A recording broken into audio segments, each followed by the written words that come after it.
something that's their cup of tea. And then there'll be a whole slew of books that really just don't appeal to them. And once you get to learn the rules and the shape of your subgenre, you'll end up being able to write a book you wanted to read yourself. And that's what I did with my Cait Morgan books. I wrote books that I, as a reader, would have wanted to read. That's what I really mean by write what you know. And my best advice to writers, read. Great advice. Very good advice. We have Halloween coming up, and we just wanted to throw out some fun questions. And we were wondering if you were attending a Halloween party and it was a literary party, who would you dress up as and why?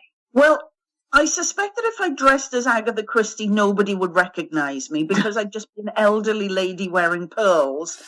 But I'm not a big one for get-ups. I have been to a Halloween party dressed as, a vampiric Morticia with the wig and everything, which is just fun. But I'm going to plump for one of my favorite female detectives. Anne Cleeves is a marvelous writer, and her character, Vera Stanhope, is someone with whom I can connect on a visceral level because, like me, she challenged with weight issues, but doesn't let them get her down as such. And I think it would be quite easy for me to dress as Vera Stanhope because you really just need a bunch of clothes that don't go together very well, and an old Macintosh and a hat. So you could be having a really bad hair day. And if you're going to go out wandering around at the end of October, it's going to be quite cold and possibly wet. So I'd be quite well prepared for the elements. So with my comfy boots and my coverall Mac and my doughty hat, I'd be off and being intrepid, and I'd go as Vera.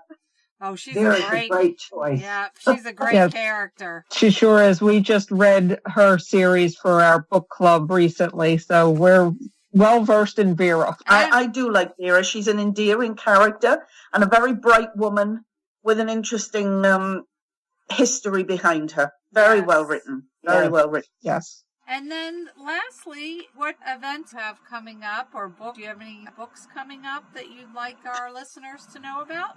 Well, it's quite an exciting time for me, and I'll tell you why. I have not killed off Cait Morgan. There are 8 books in the Cait Morgan series, and I recently published a collection of short stories which answered some of the questions readers have been asking me of how did Cait meet Bud Anderson? How did Cait start working on cases for the police force in British Columbia? So I've gone into the backstory there, and I'm currently editing 4 novellas, one for each season of the year. And Cait gets the winter novella, and it's a story called The Corpse with 9 Faces, and she's trapped in a snowbound skiing lodge in British Columbia with an old school friend of hers with whom she's recently got in touch.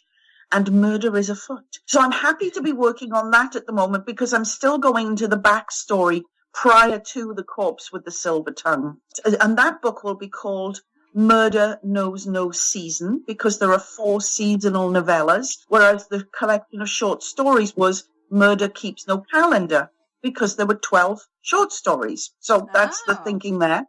But in January, I've a big novel coming out. It might be the start of a new series, or it might end up being a standalone if it doesn't sell very well. Let's be honest about that. The Wrong Boy features a Welsh Detective Inspector Evan Glover, who is tasked with working out why a pile of bones have been set on fire and buried under a pile of rocks just 2 days before his retirement. Ooh. So it's an end-of-career story set in a Welsh village on a cliff top that's quite remote and has a strange history to it itself. So it's a little bit of Welsh mythology. It's a retiring police officer, therefore not a police procedural.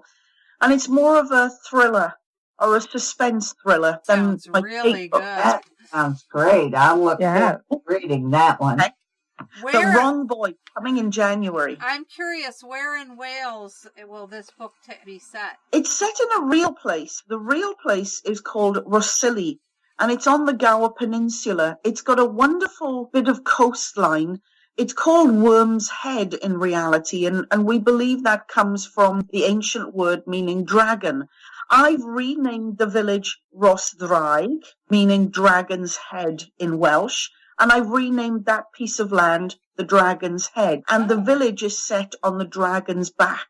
So I've changed the names but kept a real location because the people who really live in the village are all quite delightful. But in the village in my book, those net curtains might be hiding a bit more than you might think. Oh. And when do you think that will come out? It's coming out on January the 9th, 2019. Okay. Coming up for pre-order at the end of November. So people can put their Christmas money or their Christmas gift money into you it. know what? That sounds pretty intriguing. We may just have you back on the show when that comes out. I would love to do it. Thank you.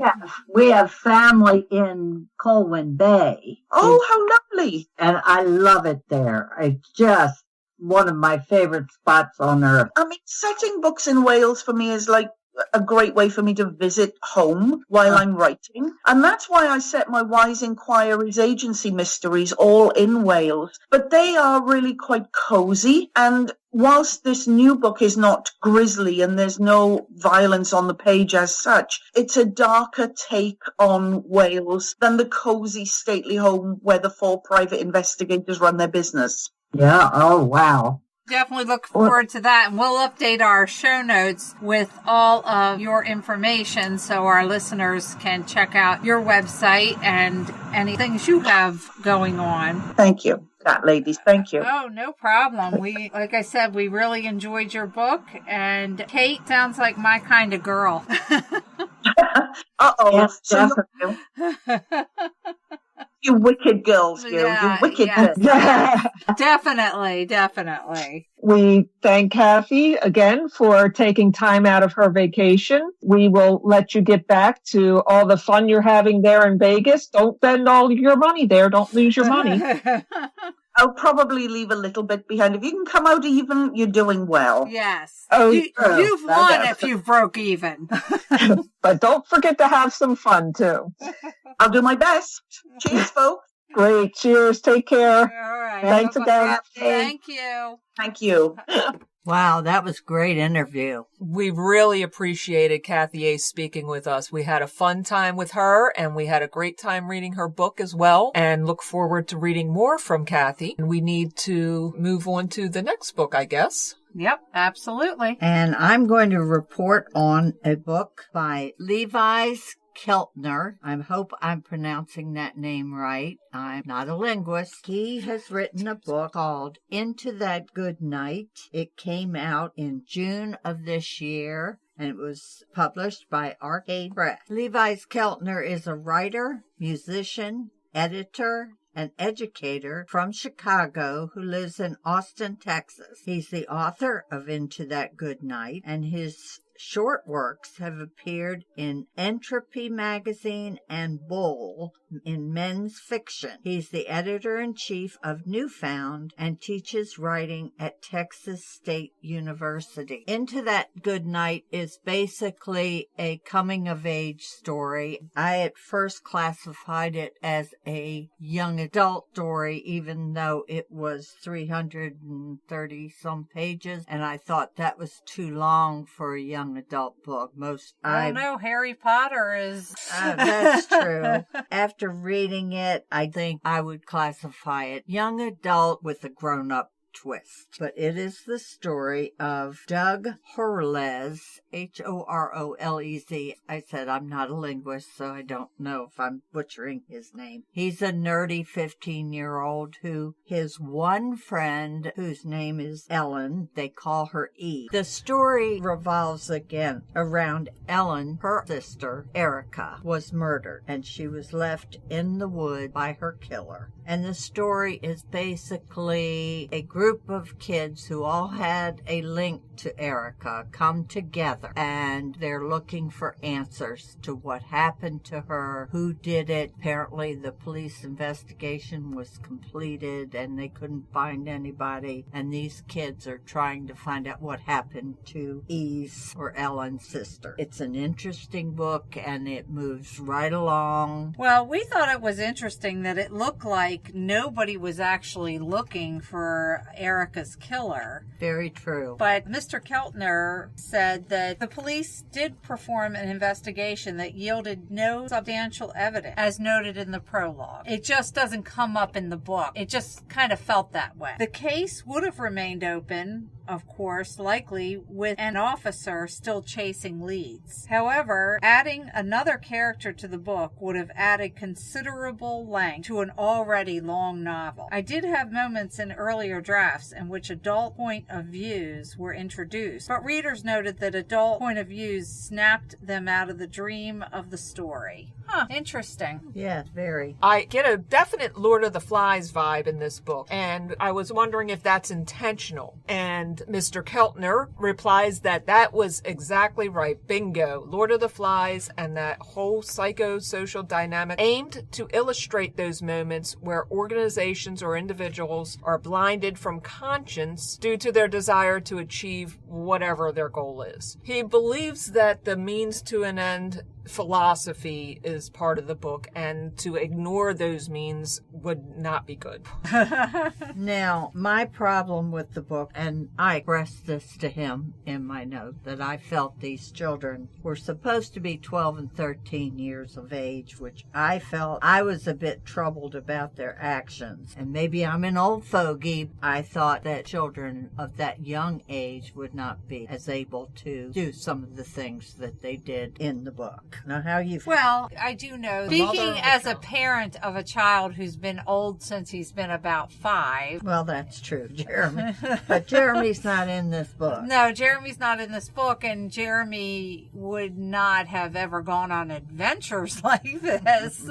He did think older. Oh, yeah. I don't have any children, so it's hard for me to really chime in too much, but I just feel like hearing about goings-ons in the world nowadays, that children start acting older a lot sooner than they did when we were young. Well, Mr. Keltner answered that. He said that it depends on where they live, which is very true. That is true. We have a microcosm here of Maryland. True. Right, and that's where I raised you, and I would not have expected you to go off. Oh, you have no idea what I was doing at that age. I was working all the time. Yes, so she was. So she was quite plead the fifth.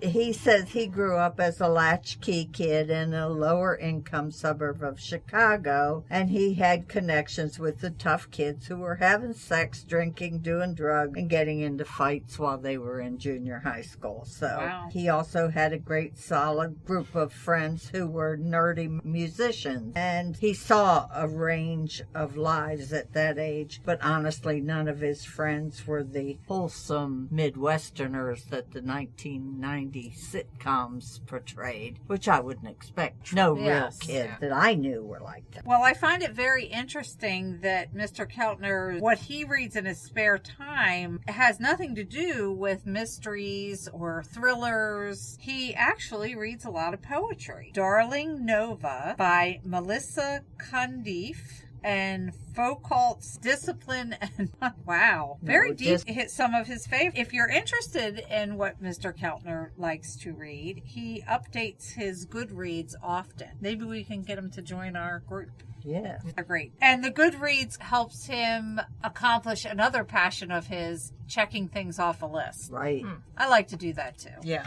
He's been writing for fun since he was a child, though. Then he got into music in junior high and played in a band into his 20s. When that project fell through due to band drama, so I guess that goes on everywhere, he decided to try taking his hobby seriously and go back to school for creative writing. He really hadn't read anything you might consider literature until his late 20s. Wow. Yeah, late bloomer. And that was about at the start of his MFA at Texas State University. Okay. Well, he has about 100 pages of a work in progress, but it's not about kids, but most of the time has been devoted to writing small pieces like essays, stories, and poems. It feels good to have a novel project off my shoulder, and I've got a lot of avenues I'd like to explore in the interim. Another novel will happen, but probably not for a couple years. He learned a lot writing into that good night, and he takes pride in his writing, and I want to get the next one that much more right on. That for a first novel, and with the storyline that it had, well done. I salute him. I definitely do too, because since we've been on this road of doing this podcast, I've learned